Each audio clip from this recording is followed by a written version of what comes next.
Hello and welcome to another episode of Gridiron Gospel. I'm Will McDonald. I'm Jason Abramski. And as always, we know ball. We're just going to quick cover the Super Bowl. Quickly cover the Super Bowl because that was quite an experience for me. Obviously, the Pats lose 29-13. I mean, a lot went wrong for them in that game. The defense, I know it doesn't look like it, but they played one of their better games of the year. Christian Gonzalez, I mean, we're going to get to talking about what at least the Pats should do in the offseason, but I personally think you throw a blank check at him. Yes.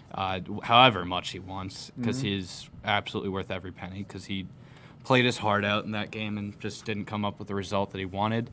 I'm also just going to clear up that the O-line did play one of their worst games. I mean, they gave up 6 sacks. Will Campbell, to his credit, I'm going to defend him, but he did give up 14 pressures as a lineman, and that's just not really something that we can afford. Yeah, I'm going to defend him too. Because his worst game all year was the Super Bowl. Yep.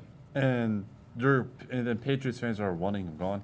See, that's I personally can't stand that, and I'm gonna be adamant about that. He's a rookie, and he was playing on a torn MCL. I get that's not a great excuse for a guy that he even said I played injured, but that's no excuse for how bad I played. And honestly, I welcome any of the doubt that this team has gotten for, I guess, losing in the Super Bowl, for the schedule that they have had.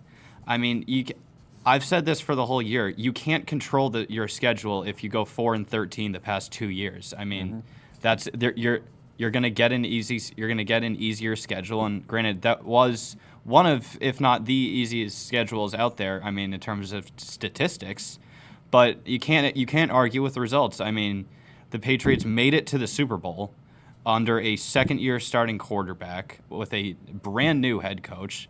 So I honestly like where this team is right now. I mean, there's a couple things you need to work on. Maybe get an elite pass rusher. Maybe look for a big name like Trey Hendrickson, Max Crosby. And Crosby stated that he wants to play for the Patriots.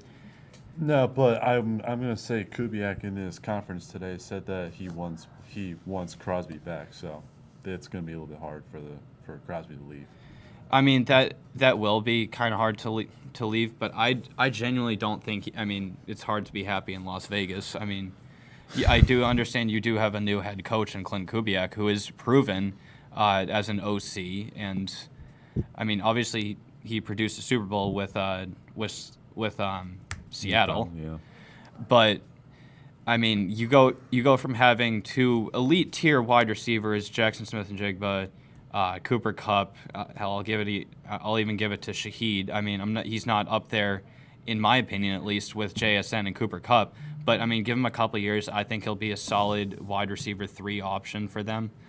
But I just think it's going to be hard from going with all those elite offensive weapons down to the Raiders, who, I mean, their bright spots are going to be Mendoza and Genti.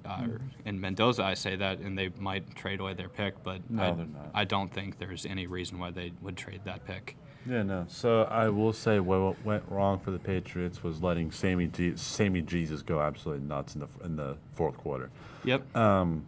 It wasn't until third quarter that they gave up touchdown to Barner. Yeah, I mean, they gave up the touchdown there. And to May's credit, he did play his best in garbage time. I mean, he threw for it's a Super Bowl record, like it or not. It is what it is. 230 yards and 2 touchdowns in the fourth quarter. I mean, that's a great performance. Just too little, too late. And honestly, I don't blame May for this game. I really don't. I blame the offensive line, and I blame, honestly, the play calling a little bit. I think McDaniels needs to be held at least a little bit accountable for the plays that he called. I mean, he called, I want to say there was a couple screen plays there on like 3rd and long, which got blown up in the backfield. So obviously a lot to work on the offseason, but that will actually do it for us with talking about football for the year. I obviously noted this in our recent Instagram story post.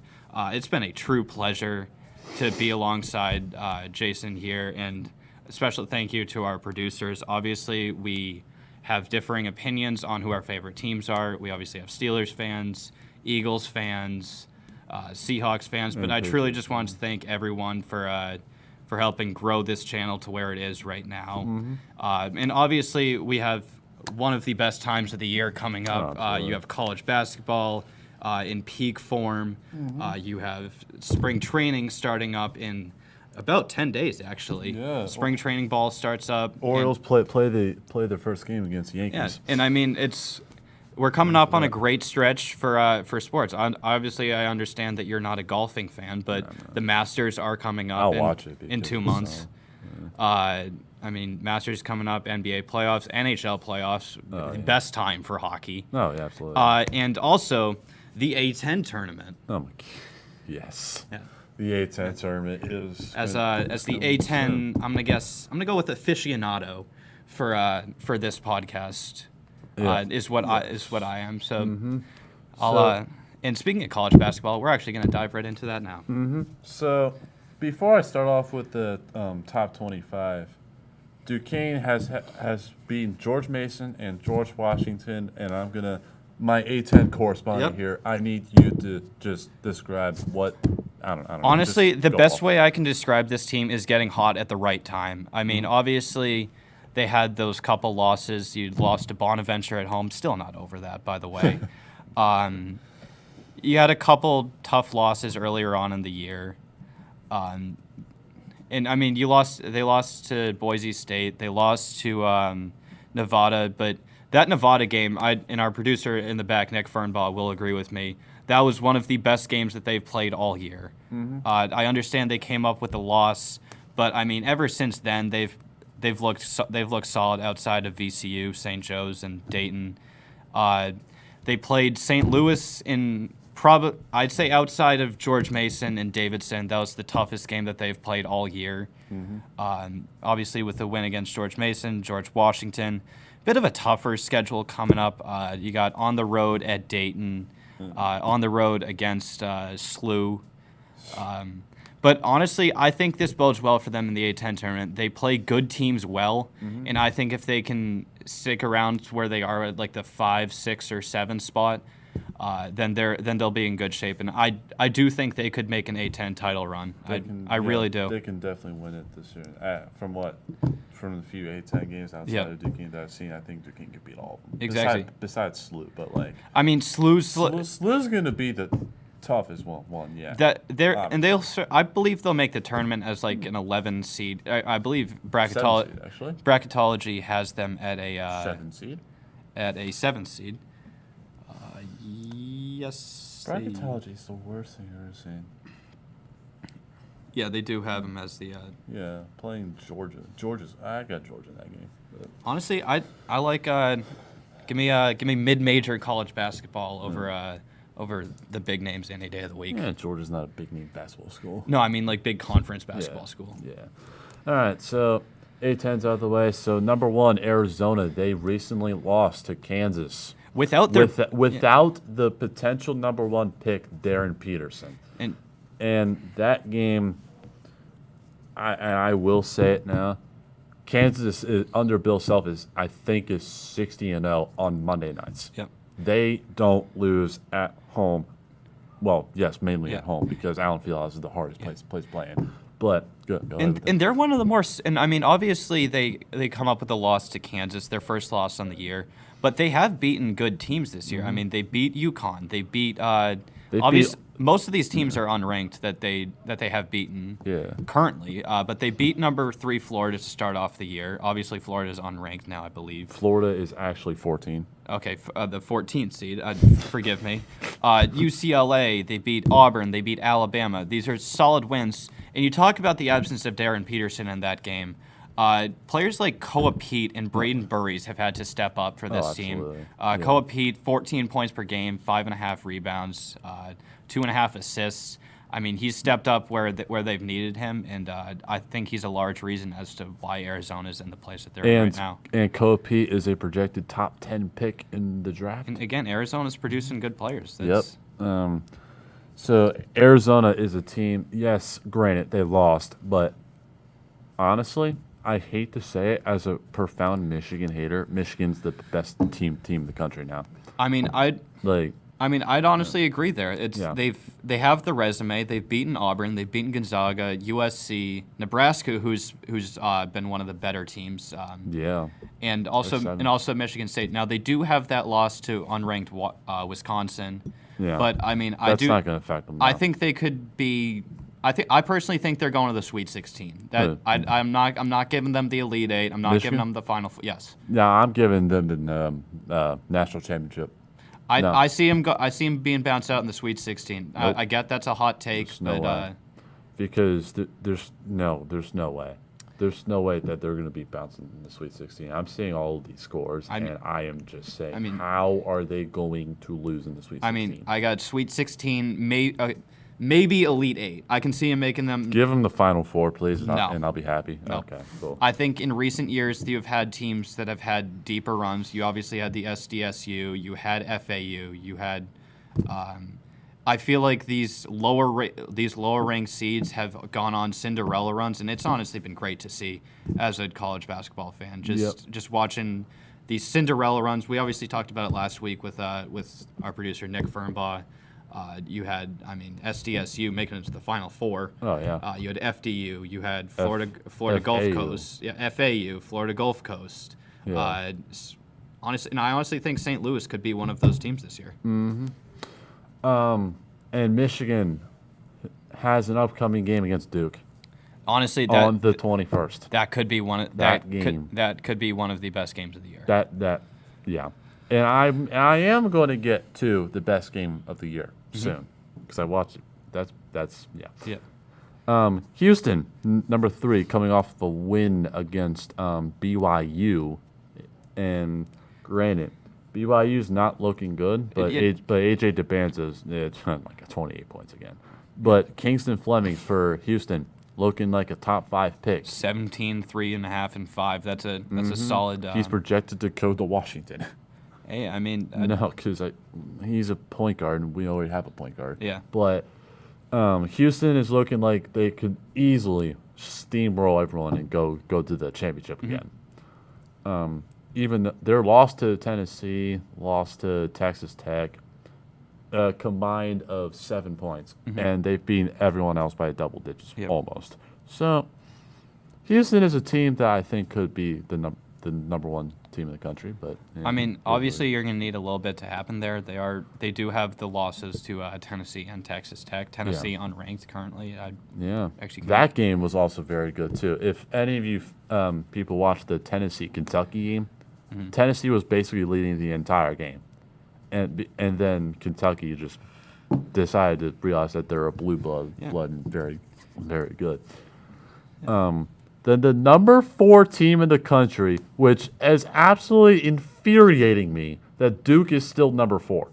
How? Like, I get it. They lost off of a buzzer beater, but this just proves that this whole ranking system is biased towards Duke. It really is. They did lose to Texas Tech, but I mean, they lost to Texas Tech by 1 and then lost to North Carolina on the road. So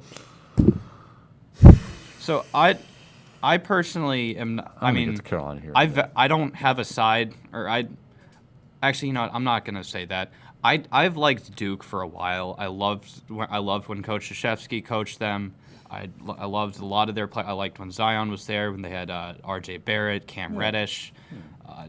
Personally, Personally, my favorite, Kyle Singler. Anyways, But I mean, you want to talk about Duke? Those are quality losses. I mean, to UNC on the road, and obviously that's they'll have another game against UNC in Cameron Indoor, March 7th. I'm going to be watching that again because I think North Carolina beats them again. And I mean, obviously Duke had the performance of Cam Boozer, 23, 10, and 4 a game. But a guy I want to spotlight on their team, Patrick Ngongba. He fouled out during the game too. The second.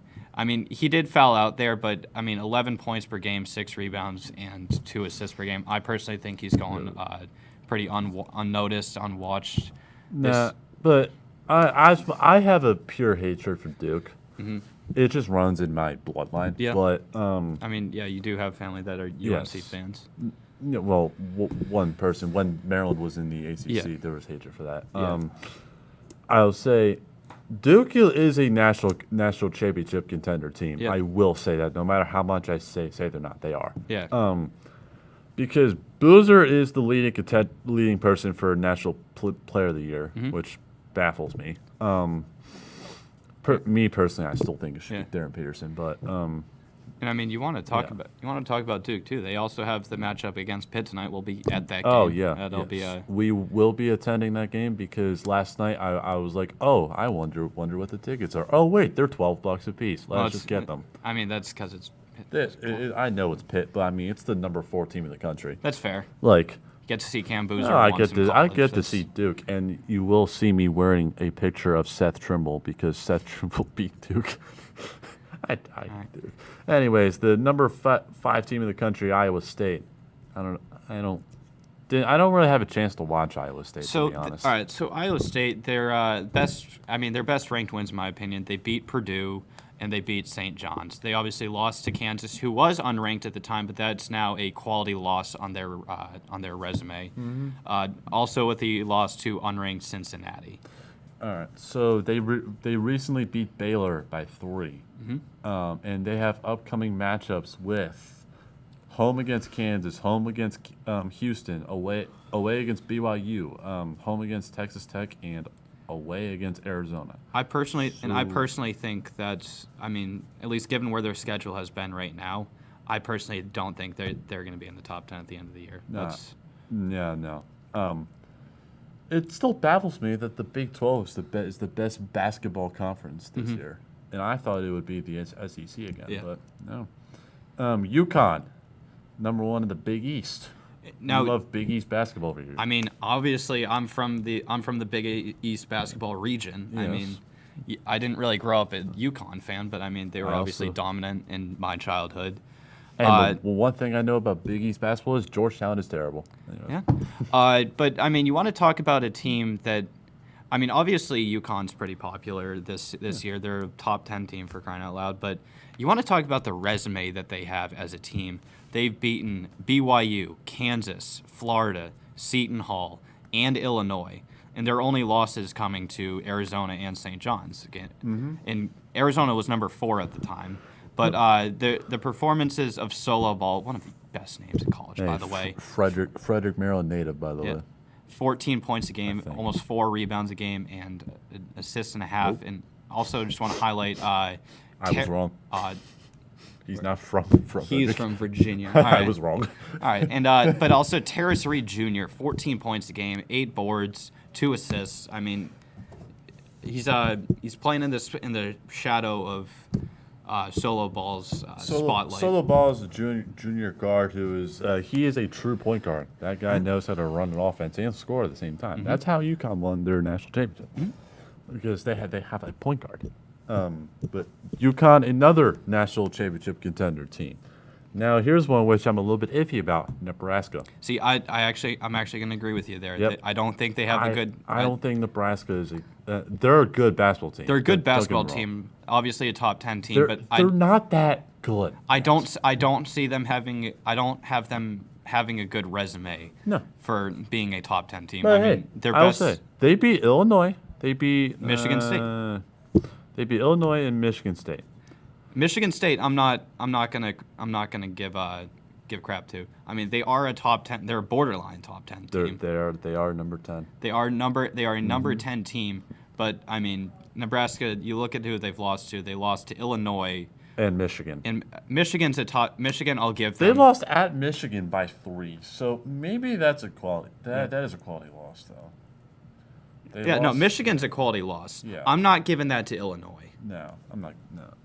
Illinois is good, all that, but yeah, but I'm not giving it like a good quality loss, like it would be if they lost to Duke, if they lost to Arizona, if they lost to who the heck else, UConn. Yeah. Nebraska has one more ranked game on the year, and that is against Purdue at home. So we'll see what happens. And they play Maryland too. God, I'm scared for that game. Illinois is number 8. They had a recent game against Michigan State and lost by 3 on the road. I did not watch that game because for some reason I don't have Big Ten Network. So I probably do, and I just got logged out. Yeah. But yet again, Illinois is another team of where they're just like Nebraska. Mm-hmm. I don't know if they're good. Well, they're good, but like Yeah. championship good. They have one more ranked game against Michigan. Mm-hmm. Kansas, number 9, had a recent game against Arizona and won. How far up in the rankings do you think Kansas goes? Even though the rankings are next Monday and everything can change. With this loss, or with this win against Arizona, rather, forgive me there, I think they get bumped up a couple spots personally. I mean, they obviously coming off with the win to Arizona, with Arizona playing without their best player. Mm-hmm. But I like the resume that they have. They have lost to, but they did lose to UNC, Duke, UConn. The UCF and West Virginia losses, I think, are going to limit them a lot. I can see them maybe jumping up to 8. I think 7 would be a stretch, though. I can see them jumping up maybe 1 spot, and Illinois jumping down. They do play Arizona again, though, and Houston, so we will see what happens. Number 10, MSU. Me personally, I hate them, but you know what? They're a very good basketball team. I mean, I have people that I know that go to Michigan State, so I'll come to Sparty's defense here. Mm-hmm. Got the win against Kentucky, UNC, and Illinois. Now, they do have the losses to Duke, Nebraska, and Michigan, but all 3 of those are quality losses. Duke is one of the best teams in the league, or in the NCAA. Nebraska is as well, despite their resume. Michigan as well. Now, the unranked loss to Minnesota does hurt their chances, but I do think that they can make a decent title run, at least more than they have in recent years. I think a large part of their success is due to Jeremy Fears Jr., 15 points, points per game, 3 rebounds, 9 assists per game. Yeah. But also Jackson Kohler, 13 points a game, 9 rebounds, 1 assist. I truly think that I feel like once bracket time comes out, I got Michigan State going at least 2-3 rounds. MSU as a 4 seed going to the Sweet 16. All right. Again. All right, and then the 11th ranked team in the country, which should be higher because they beat the number 4 team in the country, but no. Number 11, North Carolina. I mean, I actually have a question for you before we even dive into North Carolina. What was the better game of the year, Duke UNC, or the Kansas and Arizona game? Duke UNC. Okay. Duke UNC. Every time they play. Yeah, it's absolute cinema every time. It's absolute cinema. It is the best game of the year every time. No matter if Duke sucks one year, Carolina sucks one year. Both teams are gonna. It's like Ravens Steelers. They should be played at midnight in an alleyway. Someone said that. I'm not kidding. But Carolina, their chances of going up higher are going to hurt themselves badly with the losses between SMU, Stanford, and Cal. Ooh, yeah, terrible. They are all on the road. Yeah. They haven't lost at home yet, I think. So, right? Yeah. Their loss against MSU was neutral site. Yep. But that win against Duke, probably the best game I've watched. And they have games with Miami, Pitt, NC State. I hope they beat NC State by 50. That is another team I hate a lot. Freaking NC State. I do not like it at all. Syracuse, Louisville, Clemson, and Duke. I don't count Virginia Tech as a team. But Carolina has a hard schedule. Caleb Wilson is a top 4 pick. If he goes to Dallas, I swear. We'll trade him away for a bag of chips. No, absolutely. No, they'll just probably trade flag. Anyways. Exactly. So Carolina should be higher. And I'm done looking at scores. So number 12, Gonzaga. Number 13, Purdue. 14, Florida. Virginia, Texas Tech. St. John's is rightfully 17. St. Louis, as you said, Yep. is 18. Vandy Now I want to talk about Vandy real quick. I actually, just before you get to that, I just wanted to shout out. So obviously Gonzaga had the upset loss to Portland, and I just want to shout out the Portland Pilots, Oh God. who That game. I cannot name you the last time that they beat a. I think that was actually their first win against a team I thought Portland in the was. top 10. I'm not gonna lie. I thought Portland was D2. I don't know anyone in the West Honestly, Coast. West honestly, Coast dude, you think Conference. that's bad? I thought they were in Maine. I did not think they were in Oregon. I thought they were in Maine. I didn't think they were in the West Coast Conference though. That is insane. But Vandy, they lost. I watched that game too. Vandy against Oklahoma. Oklahoma was up by 10 plus points for basically the entire game, besides the final 4 minutes. And Vandy almost came back, but Oklahoma won though. Yes, and Vandy is gonna have a tough road. Clemson should be higher. Arkansas is a good team. I see Yep. them going to the Sweet 16. I can see that. BYU, I can see them probably being bounced in the first round. To be honest, Yep. I'm not gonna lie. They may maybe bounce again. Miami of Ohio is 24 now. Now, I'm going to say this about Miami of Ohio, and I've been Over saying there. this every week. Go ahead. They deserve to be ranked higher. I don't care that they're in the MAC. I mean, obviously, they don't have the best strength and schedule. Yeah. They deserve to be ranked higher, and Yeah. I think that is a large consensus, at least with the producers in the background, Yeah. Nick and Jack, who have honestly been mentors to me with mid-major college basketball. So I Yep. shout out to them for that. Yep. They're not gonna be ranked higher because they're in the MAC, which is stupid. But Yeah, it is what it is. I say Miami of Ohio is top 15 team in the country. completely Anyways, agree with that. Louisville is 24. They recently, I'm only looking at the score because NC State losing is funny to me. They beat NC State 118 to 77. Yep. Michael Brown had 45 points. And where is he supposed to go in the draft? Number 7 to the Grizzlies. And can we also shout out Keaton Wagler from Illinois? I completely forgot about him. He's supposed to go number 6. I mean, you want to shout out somebody on Illinois. How about Peja Oh, Stojakovic's son? yeah. Andrej? Andrei Stojakovic, yeah. Yep. What a guy. And number 25, coming back into the top 25, the Kentucky Wildcats. Yep. Kentucky is back. And then others receiving votes, Alabama, Iowa, NC State for some reason, Tennessee, Nova. By the way, I want to talk about Nova real quick. Yep. Kevin Willard's postgame thing about the Maryland fans coming to the Nova Georgetown game and just calling them a bunch of stuff I can't say on the show. But Gotta keep it to it is. It's funny. Maryland fans still hate them. Yeah. I don't blame them. But like, that's the most petty move I've ever seen from Maryland fans. And then he said they wasted their Saturday. We would much rather be doing that than watching our own team play. Yeah. And then I'm going to end off my own segment with where is it? Going over my Maryland Terrapins. It is. Oh, can we also shout out UMBC for just being good at basketball again? Where is it? Where's the Big Ten? Where's the Big Ten?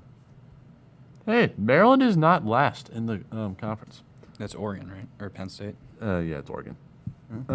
Had it. So Maryland won a basketball game. This is shocking. It really is. They beat Minnesota on the road, something MSU could not do. Yeah. How funny is it that Minnesota goes from beating Michigan State to, no offense, losing to Maryland? Yeah, losing to Maryland. Yeah. That Diggy Coy, 29 points. Solomon Washington, 10 points. Darius Adams, 3 assists. Those were the game leaders, and I don't care about anyone else. Yeah. And Maryland, of course, had to shoot below 30% from 3. That is the standard. That's Big Ten. That's Big Ten basketball for you. That is Maryland basketball for you. Yeah. Then shot 50% from the field. So, you know what? It is what it is. And all game, Minnesota was supposed to win. Like, quite literally all game. And then Diggy Coy hit that shot, and then boom, Maryland won. So, you know what?